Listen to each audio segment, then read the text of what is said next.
నమస్తే వెంకటనారాయణ గారు. హర్షణీయానికి స్వాగతం. నమస్తే అండి. నమస్తే.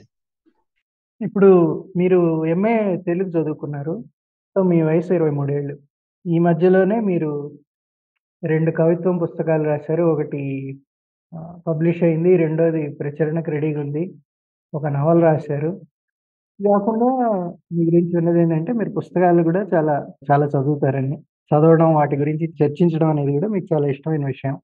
చదవటం నుంచే రాయటం అనేది మొదలుపెట్టడం జరిగిందండి. ఇక్కడ మాది గరికపాడు.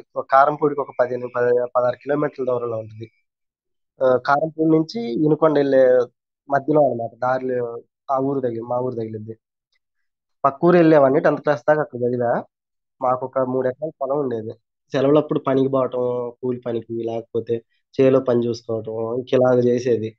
నా మీద ఉన్న అంటే ఇలాగా కథలు అంటే ఇష్టం రావటానికి వీటన్నిటిలో కూడా కారణం ఏందంటే, మా నాయనమ్మ ఏం చేసేదంటే చిన్నప్పుడు నేనొక్కడినే అంటే చాలా లేట్‌గా పుట్టినా. లేట్‌గా పుట్టానని చెప్పి కొద్దిగా జాగ్రత్త చూసుకోవాలి గదా!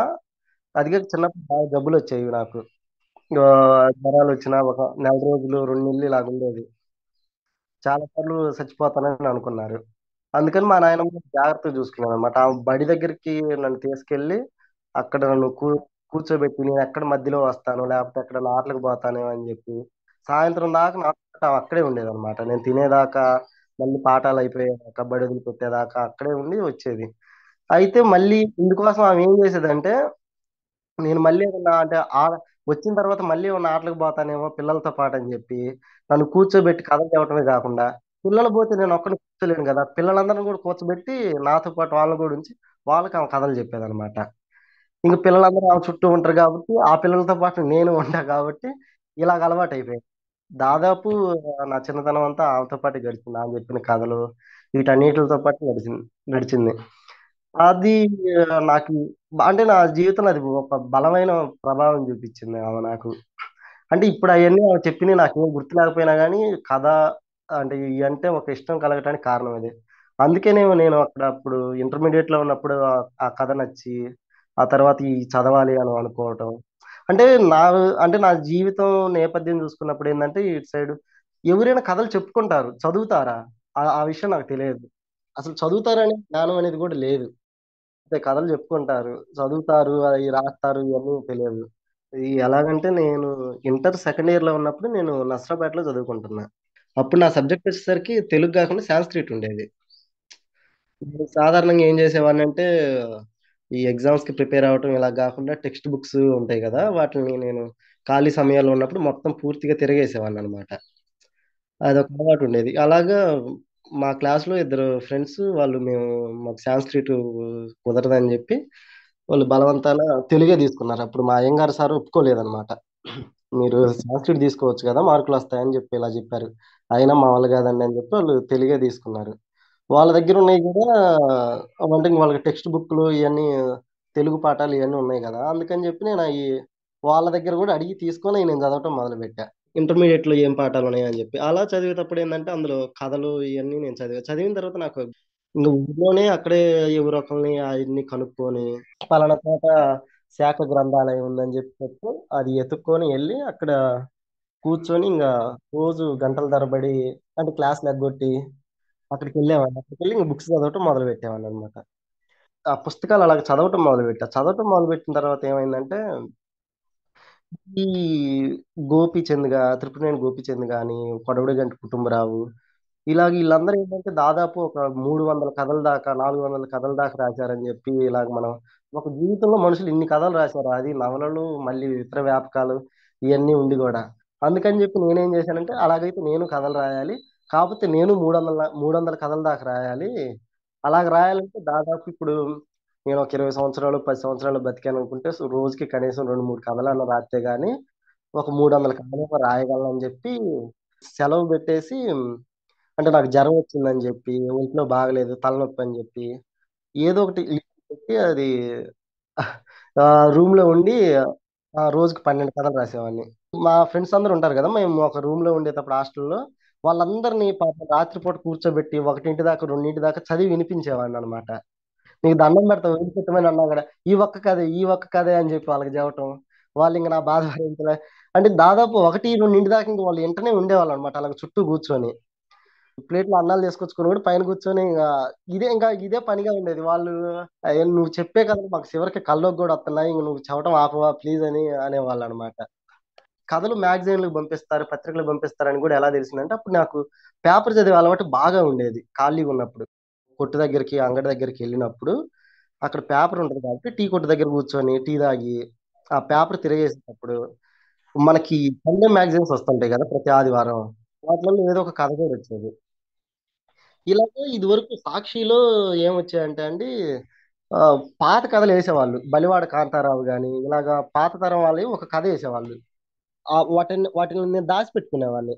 అలాంటి టైంలోనే నాకు 'ఆంధ్రజ్యోతి', 'సాక్షి' వీటన్నిట్లి సోమవారం లిటరేచర్ పేపరొచ్చేది. నాలుగో పేజీ. దాన్ని గూడా దాచిపెట్టుకోవడం అలవాటయింది. ఇలాగ పుస్తకాలు సేకరించుకోవటం, వాటిని దాచిపెట్టుకోవటం ఇలా జేసేవాడిని. అయితే ఇంకా చదవటం నాకెప్పుడు బాగా పెరిగిందంటే, నేను నర్సరావుపేటలో బాగా లైబ్రరీ ఉన్న కాలేజీ ఏదని తెలుసుకున్నప్పుడు ఎస్ఎస్ఎన్ కాలేజీ ఉంది. ఎస్ఎస్ఎన్ కాలేజీలో లైబ్రరీ కోసం అని జెప్పి నేనక్కడ చేరా. అక్కడ చేరిన తర్వాత ఎలాగుండేదంటే, ఇంక నేను క్లాస్‌లోకి కేవలం వచ్చి హాజరేయించుకొని, ఆ లైబ్రరీకెళ్ళేవాడిని. లైబ్రరీకెళ్ళి సాయంత్రం దాకుండి, మళ్ళీ సాయంత్రం అక్కడి నుంచి అక్కడి నుంచి నడుచుకుంటూ పోయి శాఖ గ్రంథాలయం ఉండేది. అది 6 దాకా 6:30 దాకా 6 దాకా ఉండేది. ఇక్కడ మాది 5కి క్లోజ్ చేస్తారు కాలేజీది. అందుకని అక్కడికెళ్ళి మళ్ళీ 6:30 దాకా చదువుకునేవాడిని. ఇదే పాపం అక్కడ ఆ లైబ్రేరియన్ ఆ శాఖ గ్రంథాలయం లైబ్రేరియన్ వచ్చేసరికి ఆమె కొంచెం ఫిజికల్లీ ఛాలెంజ్డ్ అనమాట ఆమె.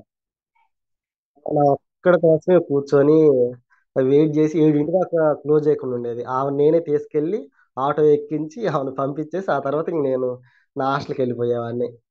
నాకు ఇంగా అంటే ఈ దీంట్లో కూడా ఇంక ఎలాగైపోయిందంటే ఎవరైనా నారాయణ పట్టుకోవాలంటే లైబ్రరీలో ఉంటాడు. ఇంకెక్కడా ఉండడని చెప్పి అనుకునేవాళ్ళనమాట. కాలేజీలో గాని, ఇంకెక్కడన్నా గాని. అక్కడి నుంచి మళ్ళీ నేనేం చేసేవాడినంటే పాత పుస్తకాల షాప్ ఉండేది నర్సరావుపేటలో. ఇప్పుడది తీసేసారు గానీ, నేను లాస్టు లాస్ట్ దాకా చూసా. అంటే 2020, 19 ఆ టైంలో తీసేసినట్టున్నారు. ఇక్కడి నుంచి మళ్ళీ అక్కడికెళ్ళేవాడిని పాత పుస్తకాల షాప్‌కి. అక్కడ కూడా కొన్నాళ్ళు పనిచేశా. అక్కడ ఆయన పరిచయమయ్యారు. పరిచయమైన తర్వాత అక్కడ వాళ్ళ ఇంటి నిండా మొత్తం పుస్తకాలే. అనువాదాలు, రాదుగా 'ప్రగతి' ఈ రష్యన్ సాహిత్య అనువాదాలు, చలమయి చలమయి 1950 నాటి కాపీసు. ఇలాంటివి మొత్తం చాలా అంటే ఇంటి మొత్తం అంటే వాళ్ళు పుస్తకాలతో ఇల్లు కట్టుకున్నట్టుండేది ఆయన ఇల్లు. అంటే మళ్ళీ అక్కడికెళ్ళిపోయి మళ్ళీ నేను అక్కడ చదువుకునేవాడిని. అంటే ఇదంతా నేను ఏదో చేయాలి అని చెప్పి ఇలా గాదు. అంటే అలా ఒక వ్యసనంలాగా ఏర్పడిద్దనమాట. అంటే చిన్న పిల్లలు ఆటల్లో పడ్డ తర్వాత వాళ్ళు తిండి, నీళ్ళు, ఆటలే అయితాయి చూడండి. అలాగా నాకు అది చదువుకోవడం అనేది ఒక ఆటలాగా తయారైంది. బాగుంటది అలాగా చదువుతా ఉన్నప్పుడు. ఇంకోటేందంటే ఆ పాత పుస్తకాల షాప్ దగ్గరికెళ్ళినప్పుడు ఆయన ఏం చేసేవాడంటే కొన్ని పుస్తకాలు ఇలాగా ఎంచి ఇచ్చేవాడనమాట. ఇది మంచి పుస్తకం ఇది చదువు, ఇది మంచి పుస్తకం ఇది చదువు అని జెప్పి. ఇలాగా దాదాపు ఎక్కువగా నేను నా డిగ్రీ అంటే ఇంటర్ సెకండ్ ఇయర్ నుంచి నా డిగ్రీ ఫైనల్ ఇయర్ దాకా దాదాపు కేవలం చదవటానికి మాత్రం నా జీవితాన్ని వెచ్చించినట్టుగా నేను ఆ పని చేసుకుంటా వచ్చా. ఇంటికొచ్చినా గూడా అంటే అక్కడ సెలవులప్పుడు ఇంటికొస్తా గదా! ఇంటికొచ్చినప్పుడు చేలో పనులుంటాయి. నీళ్లు పెట్టడానికెళ్ళటం, లేపోతే చేలో మిరగాయలు అంటే మాకు మిరప తోటలేసేది మేము. పత్తి, మిరప తోట. కలుపు తీసేటప్పుడు, మిరగాయలు కోసేటప్పుడు అక్కడేం చేసేవాడినంటే, ఆ ఖాళీ టైం దొరికినప్పుడు మడవలకి నీళ్లు బెట్టి, ఆ పుస్తకం చేతిలో పట్టుకొని మళ్ళీ చదువుకుంటుండేవాడిని. మీకొక విషయం చెప్తా. ఏం జరిగిందంటే, ఒకసారి మా కాలేజీ లైబ్రరీలో నుంచి ఒక పుస్తకం తీసుకొచ్చుకున్నా. అప్పుడు కేతిరి 'కేతు విశ్వనాథ రెడ్డి' గారోళ్ళు ఆయన సంపాదకుడుగా తెలుగు యూనివర్సిటీ వాళ్ళు ఏశారనమాట. అప్పుడు 1980లోనో, 90లోనో. ఈయన మొత్తం దాదాపు 6 సంపుటాలేశారు. 'కొడవటి కుటుంబరావు' పుస్తకాలు. చాలా అద్భుతమైన సంపాదకీయం అది. అందులో ఒకటి ఆయన కథలు, నవలలు, కొన్ని నాటికలు, గల్పికలు కలిపి ఇలాగా యేసుకుంటూ వచ్చారు వాళ్ళు ఆ బుక్స్. ఇలాగ నేనొక పుస్తకం తీసుకొచ్చుకున్నా 4 రోజులు సెలవైతే. తీసుకొచ్చుకున్నోడిని ఏం చేశా, అప్పుడు మా చేలో మిరగాయలు కోస్తున్నారు కూలోళ్ళు. నేను కాయలు కట్టడం, వాళ్ళకి మంచినీళ్ళు ఇవ్వటం, ఈ పని చేసేవాడిని. ఇలాగ ఇస్తా ఉన్నప్పుడు ఏందంటే, ఆ చెట్టు కింద నేను ఆ పుస్తకం పెట్టిపోయినా. ఆ కుక్కలుండేయి గదా! ఏం చేసినాయంటే, ఆ పుస్తకాన్ని ఎక్కడ తీసుకుపోయి పడేసాయి, ఆ కుక్క పిల్లలు పడేసాయి. ఆ రోజు కూలోళ్ళందరిని, మా నాన్నని, మమ్మని వాళ్ళందరిని గూడా ఆ చేలో ఆ పుస్తకం వెతకటానికే మొత్తం ఒక గంట టైం అందరూ పుస్తకం వెతకటం మొదలుపెట్టిండ్రు. కానీ పుస్తకం దొరకలా. మరుసటి రోజు నేను ఉదయం పొద్దున అంటే పొద్దున్నే ఒక 4, 5ంటికి నీళ్ళు పెట్టడానికి వెళ్ళినప్పుడు కాకపోతే తెల్లారినప్పుడు అప్పుడు కనపడింది. ఆ పట్లల్లో తిరిగి మళ్ళీ ఆ పాపం చినిగిపోయి పేలికలు పేలికలుగా ఉంది. అది తీసుకుపోయి నేను మా లైబ్రరీలో ఇవ్వబోతే అక్కడ మా కళ్యాణ్ మేడం అని ఉండేది. ఆమె ఏమన్నదంటే కుక్కలు చింపినాయి అంటే మరీ నవ్వు వచ్చేటట్టుంది. సరే పోయిందని చెప్పి ఎట్టో కట్ట అని అన్నది ఆమె. అలాగే అంటే ఇంకా నేను ఆ బుక్స్ ఇవన్నీ కూడా నేను దాదాపు నాకు ఇంకొకటి ఆనందం ఏంటంటే సార్ ఈ పుస్తకాలు చదివే విషయంలో కొత్త ప్రింట్ల కన్నా పాత పుస్తకాల పాత పాత ప్రింట్లు బాగుంటాయి కొంచెం. అంటే వాటిని ఒక బేబీ లాగా చూసుకోవటం. అంటే ఎక్కడ కొంత హార్ష్ గా పేపర్ తిప్పితే అవి చినిగిపోతాయి అనే తట్టు ఉంటాయి. సునా సత్యనారాయణ గాని ఇలా దాదాపు మనతో పాత తరం అనువాదాలు శరత్ సాహిత్యం గాని మిగతా కన్నడ మలయాళం అనువాదాలు గాని ఇవన్నీ నేను దాదాపు అక్కడే చదువుకుంటా వచ్చా. అది నాకు బాగా ఉపయోగపడింది. హెచ్సియు లైబ్రరీకి వచ్చేసరికి నాకేందంటే అక్కడ నాకు నిద్ర వచ్చేది. ఆ లైబ్రరీకి వెళ్ళి అందుకని చెప్పి నేను పుస్తకాలు ఒక 5 ఇచ్చేవాళ్ళు వాళ్ళు. ఆ 5 పుస్తకాలు తీసుకొచ్చుకొని నేను రూమ్ లో చదువుకునేవాడిని. అంటే నేను హెచ్సియుకి వచ్చిన తర్వాతే నాకు ఇంకోటి ఏంటంటే నేను డిగ్రీలో ఉన్నప్పుడు దాకా బాగా చదువుతా వచ్చా కాబట్టి నేను హెచ్సియుకి వచ్చిన తర్వాత నేను ఒక అంటే నాకు ఒక ఎందుకు రాస్తున్నాను దేనికోసం రాస్తున్నాను ఏం రాయాలి అనేది నాకు బాగా తెలియటం కానీ ఇక్కడికి వచ్చిన తర్వాతే నేను దాదాపు నా కథలు ఈ కవిత్వం ఇవన్నీ రావటం కూడా నేను హెచ్సియులో కూర్చొనే రాశాను. ఇప్పుడు హెచ్‌సీఏలోకి వచ్చిన తర్వాత మీరు ఎందుకు రాస్తున్నాను, ఏం రాస్తున్నాను అనేది ఒక స్పృహ వచ్చింది. రాయడం మొదలుపెట్టాను సీరియస్‌గా అంటున్నారు గదా! సో, మీ రచనా దృక్పథం ఏంటసలు? నా రచన దృక్పథం వచ్చేసరికి అంటే అస్తిత్వం అంటే మన అస్తిత్వాన్ని మనం చాటుకోవటం. అంటే ఇక్కడ మన అస్తిత్వాన్ని చాటుకోవటం అంటే దీన్ని ఇంకా రాజకీయంగా అయితే ఇంకా కొద్దిగా పెద్దగా చెప్పుకోవచ్చు. కానీ చిన్నగా చెప్పుకోవటం ఏందంటే అంటే ఎవరి తిండి మీద ఎవరి ఆంక్షలు ఉండకూడదు. ఎవరి కట్టుబొట్ల మీద ఎవరి ఆంక్షలు ఉండకూడదు. ఇంకోటి ఏంటంటే మనిషికి ప్రతి జాతితో పాటు ప్రతి మనిషికి ఒక సంస్కృతి ఉంటది. ఒక భాష, ఒక పలుకు అనేది ఉంటది. దీన్ని కాపాడుకునే పరిస్థితులు అనేవి ఇప్పుడు చాలా అవసరమైనవి. ఇప్పుడు అంటే ఒకటి ఇది వలసవాద భారతదేశం ఇంకా వలసవాద సంస్కృతిలో ఉంది. ఈ దానికి తోడు క్యాపిటలిజం కూడా పెరుగుతున్న స్థితిలో ఉంది. ఈ రెండిట్ల వల్ల ఏంటంటే ఇక్కడ తరతరాలుగా ఇక్కడ ఆదిమ జాతులుగా బతుకుతున్న వీళ్ళందరూ సంస్కృతి కానీ తక్కువగా చూడటం, దాన్ని ఇంకా పేరు పైకి రాకపోవటం వీటన్నిటిల మధ్య ఈ వ్యక్తుల గురించి కూడా ఎవరు రాస్తారు? రాయరు కదా! మనం వాళ్ళ గురించి రాయాల్సి అందుకే నేనేమని చెప్పుకుంటానంటే నల్లతోలు సౌందర్యం గురించి నేను చెప్పటమే నా బాధ్యత అని నేను అనుకుంటా వచ్చాను. డిగ్రీలో ఉన్నప్పుడు కొంత కార్ల్ మార్క్స్‌ని చదువుకుంటూ రావటం.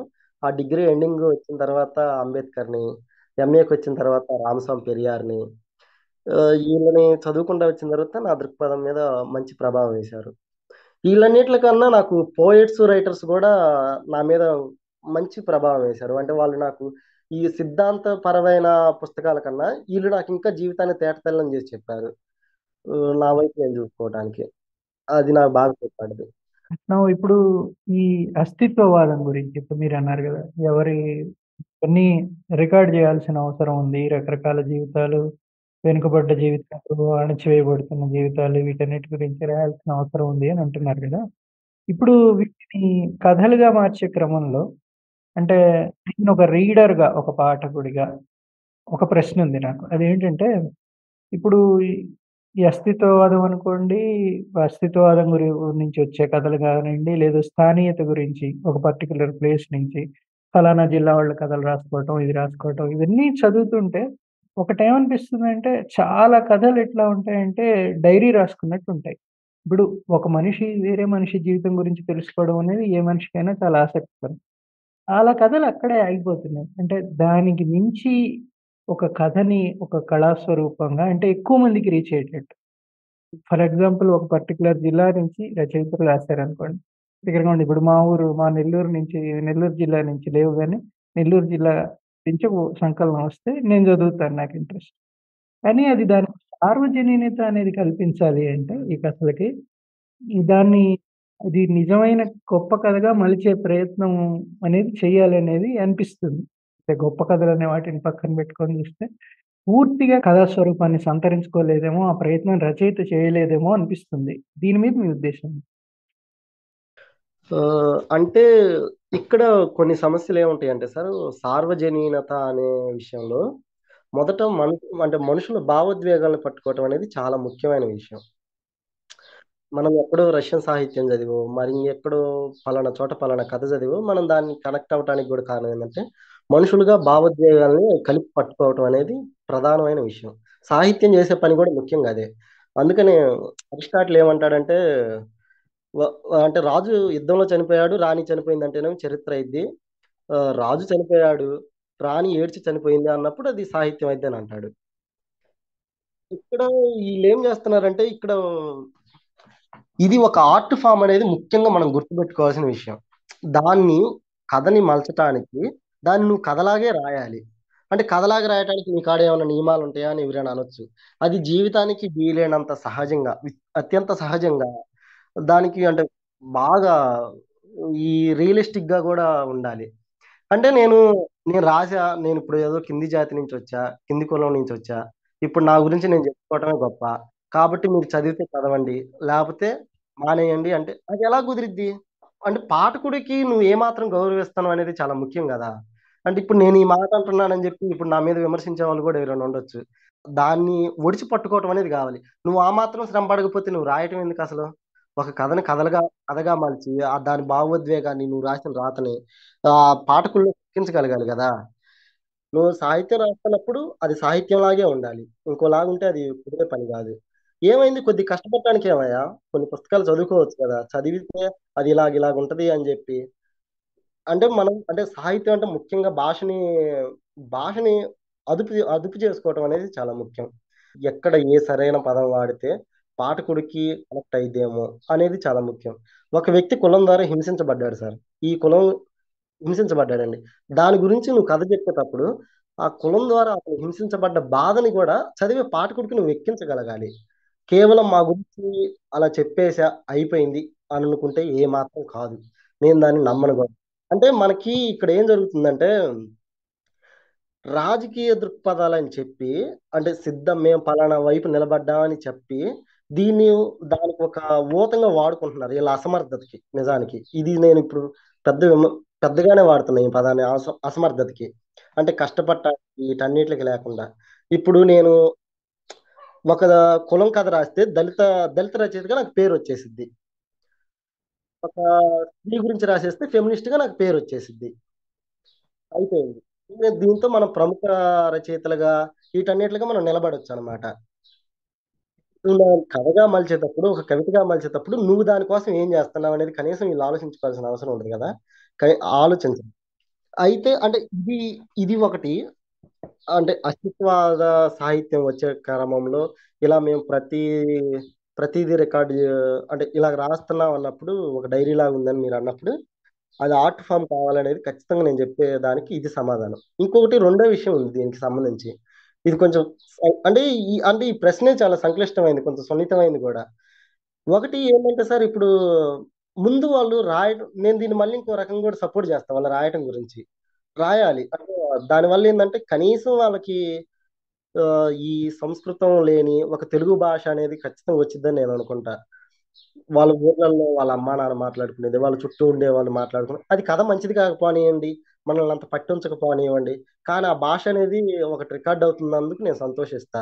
ఆ జీవితం కూడా ఎంతో కొంత మనకు అర్థమయ్యే అవగాహన ఉంటదని నేను అనుకుంటున్నా. అంటే నేను ఈళ్ళని రైటర్స్‌ని నేను ఈ విషయంలో వాళ్ళని తప్పుపడతా తప్ప దాన్ని కథగా మలచడానికి మీరు శ్రమ పట్టలేదని జెప్పి, వాళ్ళు రాయొద్దని జెప్పి ఇయన్నీ మాత్రం నేను మాట్లాడను. అయితే సార్వజనీనత అనే విషయంలో కొన్ని అభ్యంతరాలుంటాయి సార్.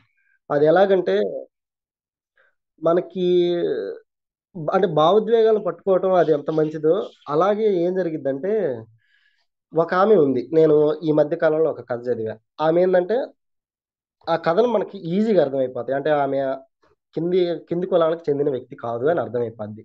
ఆమె కింది కులాలకు సంబంధించిన ఒక కథ రాసింది. ఆ కథలో ఏం చెప్పిద్దంటే ఆమె వాళ్ళని ఏదో జడ్జి చేస్తా మాట్లాడిద్దనమాట ఆ కథ మొత్తం. ఎలా ఒక సానుభూతి ప్రకటించటం, ఒక జాలి చూపించటం, ఆహ్, ఈమె హృదయాన్ని మంచితనంతో నింపుకున్నట్టుగా ఆ కథని ఆమె నిరూపించుకుంటున్నట్టుంది. ఆమె మంచితనాన్ని నిరూపించుకున్నట్టు. దానికోసం ఆ కథ రాసినట్టుంది. ఇది కరెక్ట్ గాదు గదా! కాబట్టి ఈ కథలను రాసుకోవటం అనేది ఇక్కడి నుంచే వచ్చిందనమాట.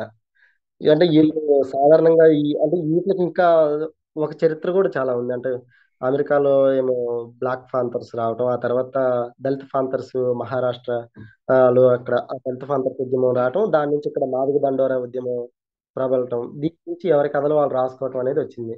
దీనివల్ల ఏంటంటే కొంతమంది మనకి ఇప్పుడు దాకా దళితోద్యమం రాకముందు దాకా అభ్యుదయవాదులు అండ్ ఈ ప్రోగ్రెసివ్ రైటర్స్ అనే వాళ్ళందరూ కూడా కేవలం అంటే మార్క్సిస్ట్ దృక్పథంతో ఈ శారీరక శ్రమకు సంబంధించి ఆ వస్తు విలువకు సంబంధించి వాళ్ళు దోచుకోబట్టం అంటే ఆర్థికంగా దోచుకోబట్టం విషయాల గురించి మాట్లాడారు కానీ కులపరంగా దోచుకునే విషయాల గురించి మాట్లాడలేకపోయారు. ఇప్పుడు శ్రీశ్రీ వచ్చేసరికి ఆయన మార్క్సిస్ట్ ప్రభావంతో మహాప్రస్థానం రాశాడు. అంటే ఆయన సాహిత్యం మొత్తం ఆ ప్రభావంతో నిండేది. అంటే అప్పుడు అంబేద్కర్ని వాళ్ళు ఎందుకు చదవలేకపోయారు ఆ టయానికి? అంటే వీటి మీద మన సమాజ ప్రభావం ఏముందంటే బ్రాహ్మణీయ భావజాలం ఉన్నప్పుడు ఆయన కాస్ట్ గురించి మాట్లాడాడు అంబేద్కర్. అందుకని వాళ్ళు దాన్ని రైటర్స్ కానీ అంటే చదువుకున్న విద్యావంతులకు కానీ అంబేద్కర్ని దగ్గర చేయలేదు. దాదాపుగా మనం సంస్కర్తలం అని ముద్ర వేసుకుంటా వచ్చిన ఈ మనుషులందరూ కూడా ఏమవుతారంటే ఇప్పుడు కుల వ్యవస్థలో అగ్ర కులాల అనే వాళ్ళు కింద కులాల వాళ్ళని తక్కువ చేసి చూడటం, హింసించటం, అమానవీయంగా చూడటం అనేది జరుగుతున్నప్పుడు నువ్వు ఎవరిని సంస్కరించాలి? వాళ్ళని సంస్కరించాలా? వీళ్ళ దగ్గరకు వచ్చి వీళ్ళని సంస్కరించాలా? దాదాపు వీళ్ళందరూ ఏం చేస్తారంటే ఆధిపత్యం చెలాయిస్తున్న వాళ్ళ క్యాస్ట్ని వదిలిపెట్టి ఆ, కులం వల్ల బాధించబడుతున్న వాళ్ళ దగ్గరకు వచ్చి మీరు తాగుడుకు అలవాటయ్యారు, మీరు డబ్బును కూడబెట్టుకోవట్లేదు, మీరు శుభ్రంగా లేరు, మీకు చదువు కావాలి, ఇలాంటివన్నీ చెప్తా వచ్చి వీళ్ళని సంస్కరించబోయి మేము సంస్కృతంలోనే వాళ్ళు ముద్ర వేసుకోబోయారు. ఇది కరెక్ట్ కాదు. ఎవడైతే హింసకు గురి చేస్తున్నాడో వాడిలో ఉన్న ఆ హింసను నువ్వు తీసేయాలి. అప్పుడు ఇక్కడ బాధితుగా బాధితుడిగా ఉన్నోడు కొద్దిగా ప్రశాంతతను పొందుతాడు. ఇప్పుడు మీరు చదివిన రచయితల్లో మీకు బాగా ఇష్టమైన రచయితలు ఎవరు? తెలుగు రచయితలు ఎవరు? ఎందుకు? ఫస్ట్ నా మీద గొప్ప ప్రభావం చూపించిన ఆయన చలం. ఆయనది నేను మైదానం నవల తీసుకున్నప్పుడు మొట్టమొదటి వాక్యం ఉంటుంది, నన్ను ఎవరైనా లేచిపోయారని అంటే నాకు ఎంతో బాధగా ఉంటుంది అని ఒక వాక్యం ఉంది. అది నన్ను కొన్నాళ్ళ పాటుగా ఇప్పటికి కూడా అనుకుంటా అది నన్ను ఇంకా వెంటాడుతూనే ఉంది ఆ పదం. ఎందుకంటే అంటే స్త్రీలని మనం ఎవరైనా లేచిపోయిన వాళ్ళని ఇలాగా వేరే సంబంధంలో ఉన్న వాళ్ళని చూసినప్పుడు అంటే నేను పెరిగిన వాతావరణం కానీ సాధారణంగా మనకు లిటరేచర్ అర్థం కాకపోతే మనం మనుషుల గురించి ఆలోచించలేం, లిటరేచర్ చదవకపోతే. ఇది ముఖ్యం. అందుకనే అప్పుడు దాకా నేను కూడా ఇలా చేసే వాళ్ళంటే ఆడవాళ్ళంటే ఒక చిన్న చూపు ఉంటాం, ఇలాంటివన్నీ ఉండేవి. నేను వాళ్ళ గురించి తప్పుగా అనుకోవటం, మాట్లాడటం కూడా చేసిందా. ఇది చదివిన తర్వాత ఇన్ని చూసి నేను అంటే వాళ్ళు ఇప్పుడు ఆమె అలాగే వేరే వ్యక్తితో వెళ్ళిపోయింది ఒక మనిషి అన్నప్పుడు ఊర్లో నేను అనుకున్నాను అనుకో, ఒక మనిషి వెళ్ళిపోయింది ఆమె గురించి అనుకున్నప్పుడు ఏమనుకుంటా, అయ్యో వాళ్ళ ఆయన్ని ఇలా చేసిపోయింది, ఆయన పరువు ఏం కావాలి, ఆ పిల్లల పరిస్థితి ఏం కావాలి, నిన్ను ఆలోచించే కదా. కానీ ఆమె బాధపడిద్ది అంటే లేచిపోయామని మనం అనుకుంటుంటే ఆమె బాధపడిద్దని నాకు ఇంతవరకు తట్టలేదు. అది చదివిన తర్వాత తట్టింది నాకు. ఆ తర్వాత నేను ఆయన విపరీతంగా చదవటం మొదలుపెట్టి అంటే అంటే నన్ను షాక్ గురి చేశాడు అనమాట ఆయన ఒక పదంతో. ఇలా చదువుకుంటూ వచ్చిన తర్వాత ఆయన నా మీద ప్రభావం చూపించాడు. రెండోసారి నన్ను బాగా షాక్ గురి చేసిన వ్యక్తి ఎవరంటే అంటే ఆ పోయిట్ ఎవరంటే మద్దూరి నగేష్ బాబు. ఆయన పోయిటరీని అసలు అంటే అంటే చాలా సార్లు ఇంకా ఇప్పుడు కూడా ఏడుస్తాను నేను ఆ పోయిటరీ చదివినప్పుడు. అంత ఆవేదనతో అంత ఆక్రోషంతో రాసిన ఒక పోయిట్ ఇంకొక లేరేమో అనిపించింది నాకు.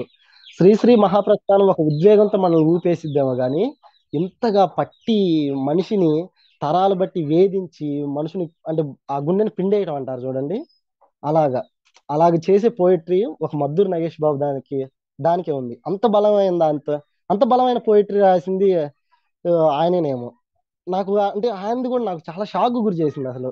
ఒక్కసారి దాని నుంచి నేను బయటపడలేకపోయా కొన్నాళ్ళ పాటు. వీళ్ళ ప్రభావం నా మీద అంటే ఇద్దరు బాగా ప్రభావానికి గురి చేసిన రచయితలు సార్. ఆ తర్వాత నేను మొదట్లో చదువుకుంటా వచ్చినప్పుడు నాకు బాగా నచ్చుతా వచ్చిన ఎవరంటే ఇప్పటికి కూడా అంటే కథా రచనలో కొడవడిగంటి కుటుంబరావు గారు గొప్ప కథకుడు అని నేను చెప్తా. అంటే నేను ఆ, అంటే ఈ రాజకీయ దృక్పథం ఇవన్నీ పెట్టుకోకుండా మాట్లాడితేనే కోకు గారు అని చెప్తా. నాకున్న రాజకీయ దృక్పథం నా భావాజాలాన్ని బట్టి వచ్చేసరికి ఏంటంటే నేను కొంచెం ఈ కింది కులాల గురించి రాసిన వ్యక్తుల సాహిత్యం గురించి నేను చెప్తా. మా గోఖలే గారి కథలన్నా కూడా ఇష్టం. అంటే మా గోఖలే గారు వచ్చేసరికి ఆయన కథల్ని చాలా చాలా సహజంగా రాస్తాడు. ఆ కథలు ఎంత సహజంగా ఉన్నాయంటే ఆయన భాష కూడా చాలా ముఖ్యమైందని ఆయన మొట్టమొదటిసారి గుర్తించిన రచయిత ఆయనే అనుకుంటా. ఎవరు గురిజాడ తర్వాత గుర్తించింది ఆయన అనుకుంటా. నాకు కథా రచనలో ఇంకా వచ్చేసరికి ఏంటంటే కొడవలిగంటి కుటుంబరావు ఆయన కథని నడిపే విధానం కానీ దాన్ని పూర్తి చేసే విధానం కానీ నాకు చాలా ఇష్టం. మళ్ళీ మళ్ళీ నేను చదువుకోగలను. ఆయన ప్రతి కథను నేను చదువుకోగలను. ఏ చిన్న వాక్యాన్ని నేను చదవగలను. అలాగే నాకు పాలగుమ్మి పద్మరాజు కథలన్నా కూడా చాలా ప్రభావవంతమైన కథలు అనుకుంటా నేను. నేను వాటిని బాగా చదువుతా. అంటే మనం మానసిక విశ్లేషణకు సంబంధించి బుచ్చిబాబు కథలు వచ్చేసరికి ఏంటంటే నాకు అవి ఎలాగుంటాయంటే ఆయన ఒక పండితుల్లాగా చెప్పడానికి ప్రయత్నించినట్టు అనిపించింది నాకు ఆయన కథల్లో. కానీ నాకు ఈ పాలగుమ్మి పద్మరాజు వచ్చేసరికి ఏంటంటే ఆ జీవితంలో ఉన్న ఒక తత్వాన్ని చెప్తాడు ఆయన. ఆ మనుషుల తత్వాన్ని. పుల్లి గాని కూలి జనం గాని ఆ, పడవ ప్రయాణం గాని నాకు గాలివాన కన్నా పడవ ప్రయాణం ఎక్కువ మంచి కథ అనిపించింది నాకు. ఆ కథలు నేను చాలా సార్లు చదివాను. ఎప్పుడన్నా ఖాళీ సమయం దొరికినప్పుడు నేను మళ్ళీ ఆ కథలను అలా తిరగేయటం. ఆయన వాడే భాష గాని నాకు బాగా ఇష్టంగా ఉండేది. మధ్యలో ఆయన అంటే ఆయన ఒక మంచి పోయిట్ కూడా. పాల్గుమ్మి పద్మరాజు మంచి పోయిట్ అవటం వల్ల ఫస్ట్ పోయిట్ అవ్వాలనుకుని ఆయన కథకుడు అయిన తర్వాత ఆయన ఆ వాతావరణ చిత్రణ చెప్పేటప్పుడు ఆ మనుషుల ప్రవర్తన గురించి చెప్పేటప్పుడు చాలా పోయిటిక్ గా మాట్లాడతాడు. అలాగని ఆ పోయిటరీ మనకు అర్థం కానట్టుగా అంటే మార్మికంగా ఉండదు మళ్ళీ. చాలా అనుసంధానం చేస్తాడు ఆయన. కవిత్వ కవిత్వ పోలికను తీసుకొచ్చి ఆ మనుషుల ప్రవర్తన వాతావరణాన్ని చెప్పేటప్పుడు అద్భుతమైన ఇమాజినరీని సృష్టిస్తాడు పాల్గొం పద్మరాజు. అలా కథలు చదవటం ఈ నాకు బాగా నచ్చుతాయి. ఆ కథలు నచ్చటమే కాకుండా నేను నా పోయిట్ అంటే నేను నా కథలు రాసేటప్పుడు కూడా ఇలాంటి విధానాన్ని వాడతాను ఎక్కువ శాతం. అంటే నేను పోయిట్రీని కథని కానీ వేరు చేసి చూడలేను. ఒక వాక్యం వచ్చేసరికి ఏంటంటే దాన్ని మనుషులకు మనం ఎంత సహజంగా అంటే వాళ్ళు మాట్లాడినట్టు రాయాలనుకున్నప్పుడు వాళ్ళ గురించి చెప్పాలనుకున్నప్పుడు మనుషులు అంటే సాధారణంగా ఈ లోకంలో బతికే మనుషులంతా పోయిటిక్ గా బతుకుతారు వీళ్ళంతా.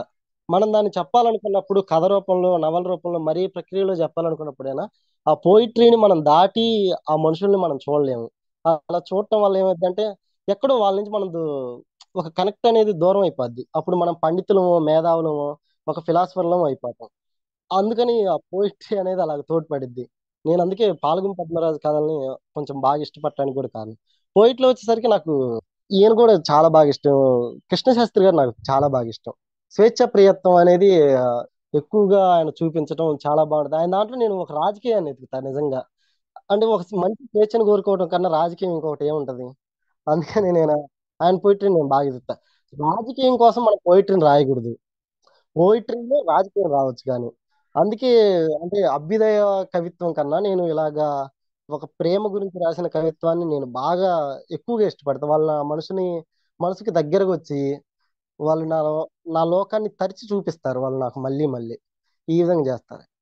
ఇలా పోతే అనువాదాల్లో కూడా నేను మంచి అనువాదాలు కూడా నేను బాగా చదివినప్పుడు కూడా నాకు తగలి శివశంకర్ పిల్లైది రొయ్యలు కూడా నాకు బాగా ఇష్టం. అంటే ఆ అనువాదం గురించి నాకు ఎలాగున్నా సరే అందులో వాళ్ళ కల్చర్ గురించి ఆ చేపలు పట్టే వాళ్ళ కల్చర్ గురించి వాళ్ళ అంటే అందులో ఒక ప్రేమ కథ వాటన్నిటిని ఆయన చాలా అద్భుతంగా పండిస్తాడు అసలు ఆ రచనలో. ఇంకోటి చిరస్మరణ అని చెప్పి నిర్మలన్ గారు రాశారు. ఆ అది అంటే ఆయన కన్నడ రచయిత కానీ ఆ మలయాళంలో రాసింది. అది అనువాదం అయింది. ఎవరు అనువాదం చేశారో గుర్తులేదు కానీ అది కూడా నాకు చాలా బాగా ఇష్టం. అది ఎవరంటే ఇద్దరు వీళ్ళు విప్లవకారులు చనిపోయిన తర్వాత వాళ్ళకి ఆ ఊర్లో విగ్రహాలు కడతారు. అసలు వాళ్ళ బాల్యం నుంచి ఆయన చాలా అద్భుతంగా చెప్పుకుంటూ వస్తాడు. ఆ అంటే ఆ పోరాట జీవితం గురించి కాకుండా ఆ పోరాట జీవితంలోనే ఆ వ్యక్తులు వాళ్ళ బాల్యం ఇదంతా ఆ ఇద్దరు వ్యక్తుల గురించి చెప్పుకుంటూ రావడం నాకు చాలా బాగా అనిపించింది అది. దానికి సోవియట్ ల్యాండ్ నెహ్రూ అవార్డు కూడా వచ్చింది ఆ పుస్తకానికి. ఈ తర్వాత వచ్చేసరికి నాకు మరలా సేద్యానికి అనే పుస్తకం కూడా చాలా బాగా ఇష్టం. శివరాం కారంత్ గారిది మరణాంతరం పుస్తకం ఆయనది. ఇలాంటి కొన్ని పుస్తకాలు ఉన్నాయి. నాకు తమిళ్లో వచ్చేసరికి రాజనారాయణ ఉన్నారు కదా ఆయన ఆయన రచన బాగా ఇష్టం. గోపాల పురజనులు ఈ రాసింది. నాకు కల్కి రాశారు కానీ కల్కి పుస్తకాలు నాకు అంత ఎక్కువ నచ్చలే. ఆయన కొంత కమర్షియలైజ్డ్ గా ఉన్నట్టు అనిపించింది. అంటే ఆయన కథని ఆసక్తికరంగా చేయటం కోసం కొంత మలుస్తాడు అనేటట్టుగా అనిపిస్తాయి. ఆయనవి కూడా కొన్ని అనువాదాలు చదివాను నేను. ఆ, అంటే ఇంక ఇలాగ అంటే అనువాదాలు కానీ ఇవన్నీ చదువుకుంటూ రావటం కానీ తర్వాత చరిత్ర సాహిత్యం కూడా నాకు బాగానే నచ్చింది. నాకు రవీంద్రనాథ్ ఠాగూర్ కు పోయిట్ కన్నా నాకు కథకుడుగానే ఎక్కువ ఇష్టం. ఆయన కథలు చాలా అద్భుతంగా రాస్తాడు.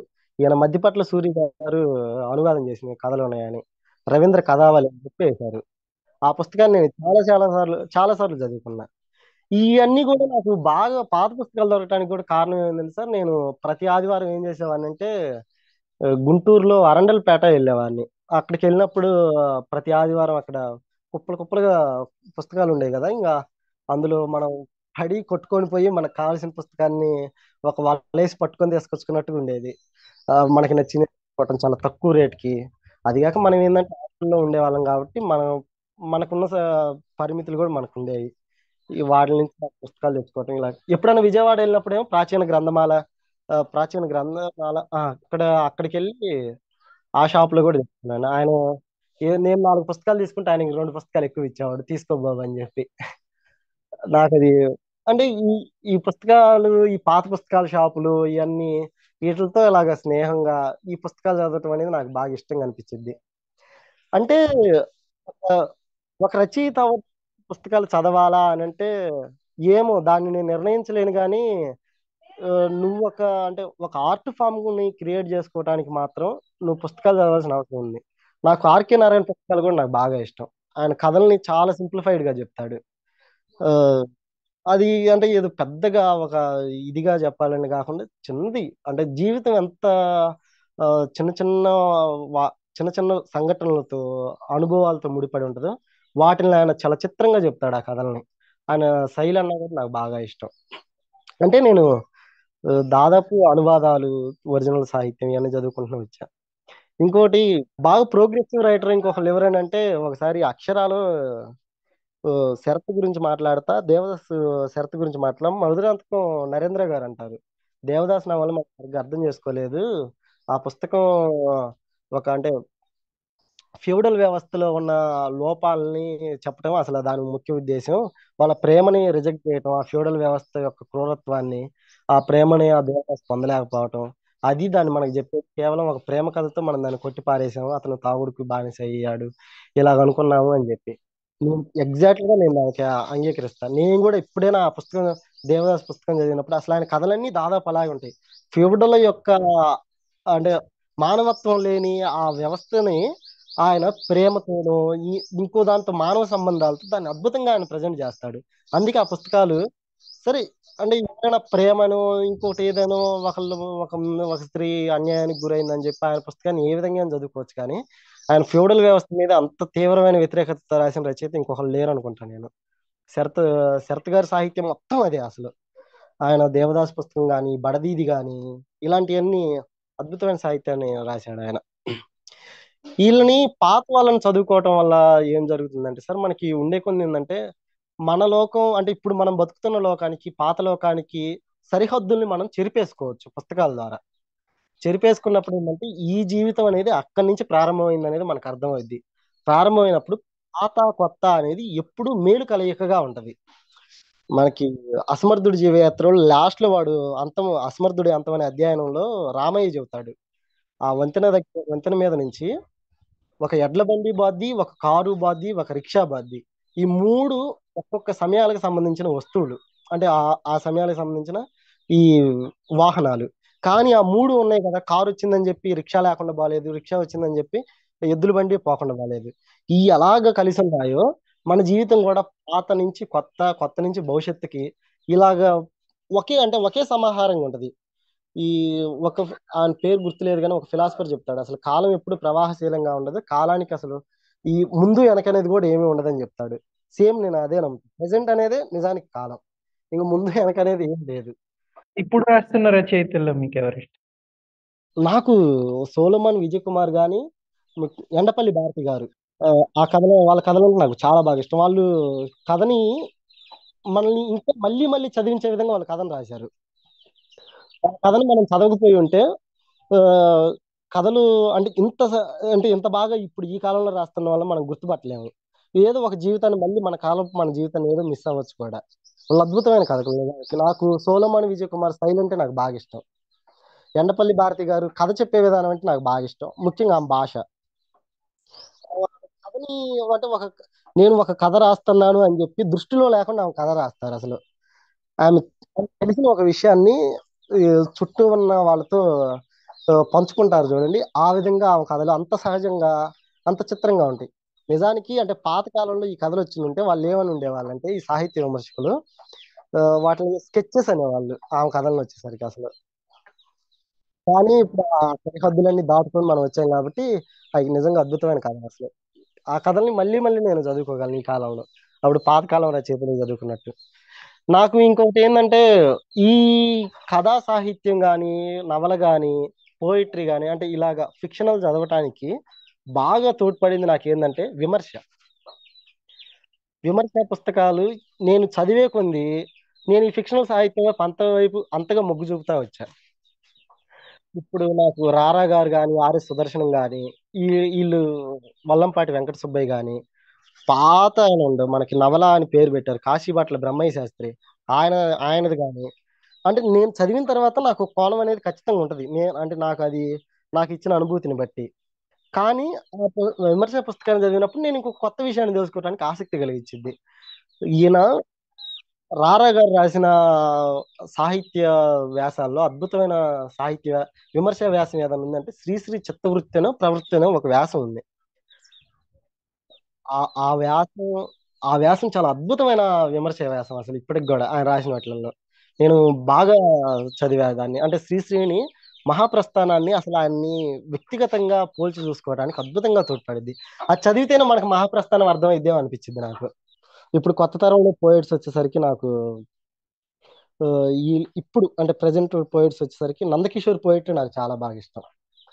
అతను ఎంతో అతను చాలా బాగా అంటే ఆ పదాలని చాలా లాలిత్యంగా మోహంతో రాస్తాడు అసలు. ఆ పదాల మీద అతనికి ఎంతో మోహం ఉంటది. అతను రాయటం అదే ఒక ఇష్టం. నరేష్ కుమార్ సూఫీది పోయిటరీ వచ్చేసరికి అందులో మార్మికత నాకు బాగా ఇష్టం. అంటే నేను ఆ పోయిటరీ ఏంటంటే అర్థం చేసుకోవాలని నేను ఎప్పుడు అనుకోను.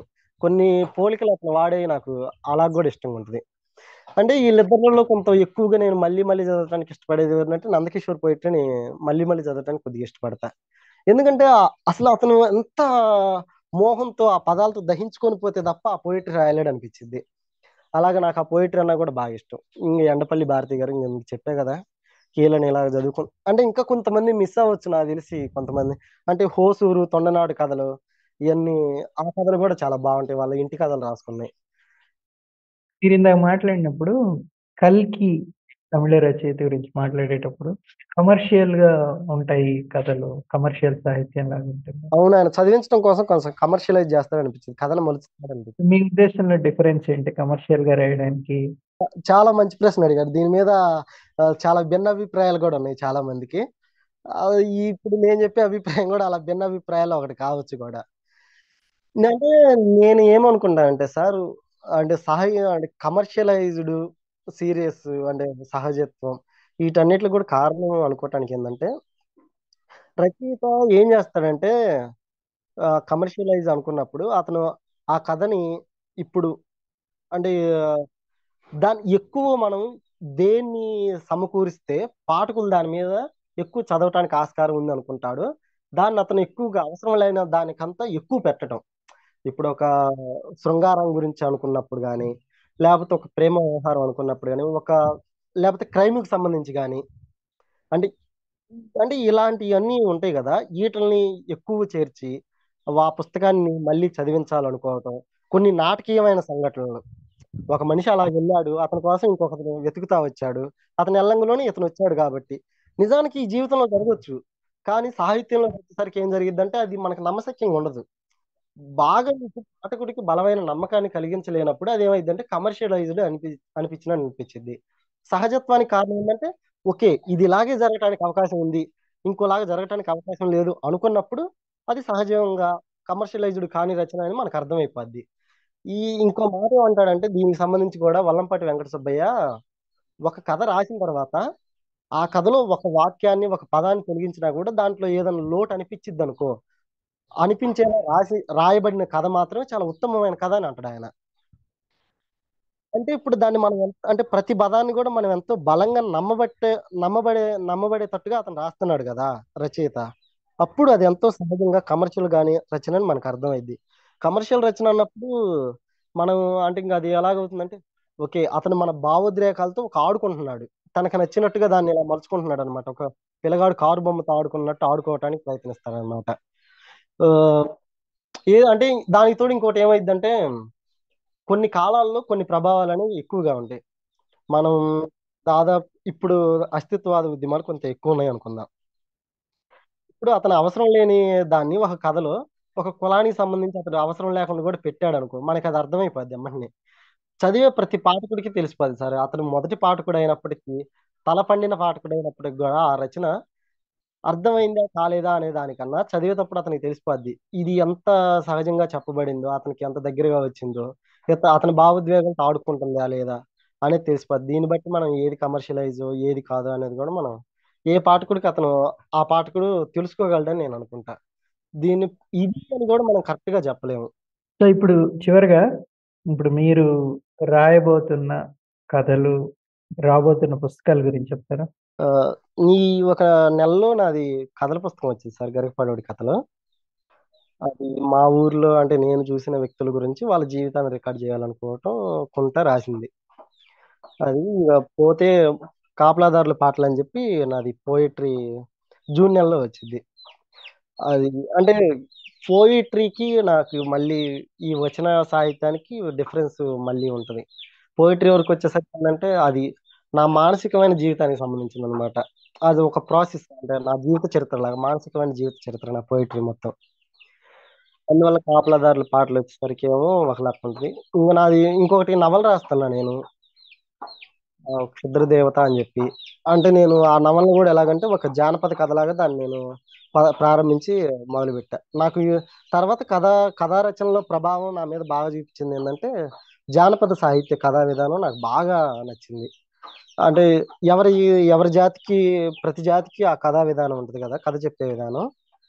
ఆ కథ చెప్పే పద్ధతిలో నాకు ఎవరి జానపద స్టైల్‌ని జూస్తే అది మనకు తెలిసిపోద్ది గాబట్టి, నేను అలాగా జానపద ఆ ప్రభావం నా మీదుంది. ఆ తర్వాత ఇప్పుడు ఈ నవలను అలాగే రాస్తున్నా. ఒక నవలుంది. ఆ తర్వాత నాయి మళ్ళీ వేరే 'నల్లపిల్లని గ్రోవ్' అని జెప్పి వేరే కథలున్నాయి. ఒక 10 కథలు ఉన్నాయి. అయి కొంచెం లేట్‌గా రావచ్చు. అయి ఇప్పుడలా తీసుకురావాలనుకోవట్లేదు. అయి మా ఊరి కథలు గాకుండా ఏందంటే, అయి విడిగా రాసిన కథలనమాట నేను. ఇది నా ప్రస్థానం. Thank you Venkatanarayana. Wish you all the best for your future. Thank you very much. Thank you అండి. Thank you.